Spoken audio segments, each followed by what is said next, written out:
운영 노하우 및 팁에 대해서 알려드릴게요. 스마트 스토어를 운영을 하면서 또는 오픈마켓에도 입점을 하고 소셜 커머스에도 입점을 했을 때 어, 병행 수입 처음 이제 진입하신 분들에게 이제 물건을 주문하실 때 그리고 또 운영을 하실 때 그래 그런 팁에 대해서 좀 말씀드리려고 하는데요. 상품 주문은 위화나 위안화 기준으로 20에서 30안 위안이 굉장히 적당하다고 보고 있습니다. 이 20에서 30 위안이라 하는 거는 1688에 들어갔을 때 오픈되어져 있는 가격을 말씀드리는 겁니다. 제가 왜 20에서 30 위안이라고 말씀드렸을까요? 상품의 하자나 변심이 있을 경우 사실 반품의 손실을 처리하려고 하더라도 가격 자체가 너무 비싸게 돼버리면은 이거 고객하고 다퉈서 시시비비를 가려야 해요. 왜냐면은 그 돈을 손해를 나게 되면은 오늘 팔았던 모든 뭐 이익금이나 이런 것들에 대해서 다 날아갈 수가 있잖아요. 그런데 4,000원, 5,000원이라고 생각을 한다면 사실 그 고객도 기분이 좋을 수 있고 그리고 저도 그렇게 뭔가 멘탈적으로 흔들리지 않는 그런 게 생길 수 있지 않습니까? 그래서 이런 컴플레인을 처리해 줄 때 그냥 가지라고 얘기하시거나 아니면 뭐 죄송합니다. 뭐 저희가 좀 실수가 있었던 것 같아요. 뭐 이런 식으로 얘기하면서 부드럽게 넘길 수가 있습니다. 뭐 스토어에 와갖고 악의적으로 좀 안 좋은 평을 쓰게 되면은 솔직히 손해는 셀러예요. 뭐 이거는 어쩔 수가 없어요. 뭐 사실 그렇게 한 사람의 그런 블랙 컨슈머 때문에 뭐, 물론 실제로 블랙 컨슈머가 아니더라 하더라도 뭐 정말 운송 중에 부서졌거나 이런 부분에 대해서 고객한테 다 소명을 책임을 떠넘기게 되면은 좋아하는 고객은 없어요. 그렇기 때문에 저렴한 상품으로 처음에는 소싱을 한 다음에 차츰 가격을 늘려나가는 것도 좋은 방법인 것 같아요. 네. 그리고 상품을 소싱할 때 주의해야 할 점, 밸런스 유지. 저는 밸런스 유지란 말을 굉장히 좋아해요. 뭐 인간관계에서도 밸런스가 중요하고, 그리고 업무와 그리고 또 제 개인적인 일과 사생활과 가정과 워라밸 이런 것처럼 밸런스를 굉장히 좋아하는데 이 밸런스를 정말로 생각해야 되는 게 뭐냐면 상품을 고를 때, 상품을 초이스할 때 반드시 한 가지 방법에 치우치지 말라는 거예요. 뭐, 최근에 시장에 나와 있는 그런 상품을 소싱하는 방법이 여러 개 있잖아요. 키워드 기준이 있을 수 있고, 상품평 위주가 있을 수 있고, 인기 카테고리가 있을 수 있고, 그리고 또 뭐 데이터 랩이나 아니면은 각종 툴을 이용해서 상품을 소싱하는 게 있을 수 있잖아요. 그런데 어떤 거 하나에 치중돼서 고르지 말라고 말씀드리는 거예요. 사실 이걸로 해도 정답이 아니고 요것만 해도 정답이 아니고 요것만 해도 정답이 아니에요. 제가 경험상 그래요. 처음에 진입하는 사람들한테는 블루오션을 줘야 한다면서 뭔가 이 키워드 기준으로 해갖고 상품 수 대비 쇼핑몰 수가 적은 거를 한다고 했는데 사실 제가 좀 테스트를 해봤는데 꼭 그게 또 다 되지는 않더라고요. 정말 인기 있고 정말 막 뭐 어떤 키워드에 막 상품 수가 막 어마어마하게 붙어 있어도 되는 집은 돼요. 열심히 하는 사람은 되더라고요. 그래서 이게 꼭 되진 않기 때문에 균형된 관점에서 어느 한쪽의 방법을 치우치지 말고 균형된 방법에서 초이스를 하라고 꼭 말씀드리고 싶어요. 그리고 요거 상품 후기에 집착할 것. 네. 제가 지금은 스마트 스토어나 뭐 오픈마켓이나 소셜 커머스 위주로 말씀드리지만 사실 처음 진입한 셀러들에게 그 해당 플랫폼에서는 기존의 셀러들과 싸우기 위해서 그 사람들과 경쟁하기 위해서 당연히 그냥 붙으면 무조건 깨져요. 박살나죠. 그런데 그렇게 해버리게 되면 신규 셀러가 들어갈까요? 무조건 기존 셀러만 계속 우선시 해주는데 아니라는 거죠. 네. 어느 정도 기회는 줘요. 근데 그 기회가 그렇게 길지가 않아요. 초반에 3개월에서 5개월 그 정도 기회는 줄 거예요. 그때 팔았던 물건에 대해서 무지하게 집착을 하셔야 합니다. 후기가 많으면 곧 노출이고요. 후기만한 마케팅은 없어요. 제가 말씀드리는 거는 플랫폼에다가 올렸을 경우에, 상품 올렸을 경우에만 말씀드리는 거예요. 개인 독립몰의 후기는 사실 별로 큰 의미가 없어요. 그 후기가 뭐 네이버에 뭐 아니면 구글에 뭐 노출이 되는 게 아니니까요. 뭐 SEO를 아무리 잘해도 사실 독립몰의 SEO는 따라갈 수가 없어요. 그래서 품질 지수에 가장 큰 영향을 미치는 변수라는 것을 우리는 꼭 잊지 말아야 할 겁니다. 그리고 이거는 제가 경험담인데요. 절대로 후기 작업 하지 마세요. 인위적으로 매출을 늘리는 부정행위는 절대 금물입니다.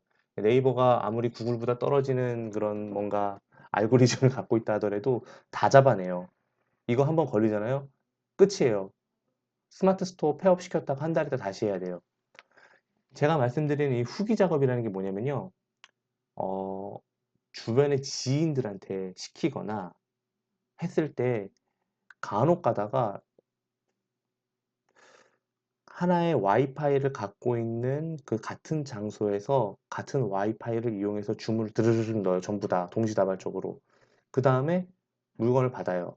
그 다음에 동시다발적으로 후기를 써요. 같은 IP에서 우르르 한 번에 주문이 왔다가 우르르 후기가 생기잖아요. 그러면은 후기는 썼는데 후기가 안 올라가잖아요. 그러면은 거기 뭐라고 적혀 있냐면은 부정행위로 인해서 후기가 노출이 안 된다고 적혀 있어요. 근데 그게 점수에는 영향을 미치지 않겠는데 그래도 그런 식으로 하는 거는 무조건 안 좋아요. 그리고 저는 그렇게 하고 나서 한번 하고 나서 매출이 급감했던 것을 경험을 해본 적이 있기 때문에 여러분한테 말씀을 드리는 거예요. 그러면 다음 주문은 언제 하냐? 이것은 뭐 매출이 어느 정도인 것에 따라서 다릅니다. 예를 들어서 물건을 많이 시켰는데 생각보다 지지부진해. 그러면은 바로 새로운 상품을 넣을 수는 없잖아요. 그쵸? 근데 이제 매출이 점점점 나가. 그러면은 이전에 주문했었던 이전에 처음 주문 넣었을 때 그 기간을 고려해서 주문을 넣는다면은 품절이나 로스 같은 거를 막을 수 있는 노하우가 생기는 거죠. 노하우가 되는 거죠. 근데 이거 품절로 바꿔놓으면은 그동안 쌓아왔던 그 이미지, 그리고 그 스토어 지수, 이런 게 다 떨어져요. 그러니까 항상 재고를 유념히 봐야 돼요. 파악을 해가면서 해야 돼요.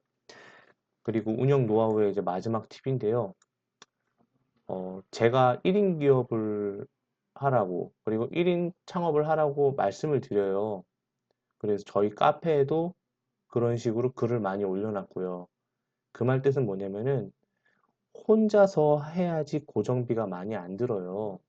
혼자서 하다 보면 사실 버추얼 오피스에서도 충분히 주문을 넣을 수 있고 일을 할 수 있잖아요. 사무실을 렌트를 안 해도 되잖아요. 그리고 종업원을 고용해서 샐러리를 안 줘도 되잖아요. 그렇죠? 그렇게 되면 고정 비용이 0원이잖아요. 거기에 초점을 좀 두세요. 그래서 제가 초반에 오랫동안 사업을 버티려면은 혼자서 해야 되고 1인 기업을 해야 된다고 말씀드리는 거예요. 영원히 1인 기업을 하라는 게 아니에요. 규모가 커지고 매출이 커지면 사람을 써야죠. 우리가 왜 사업을 하는데. 그래서 제가 말씀드리는 거는 결론적으로 우리는 경제적 자립이 끝이 아니에요.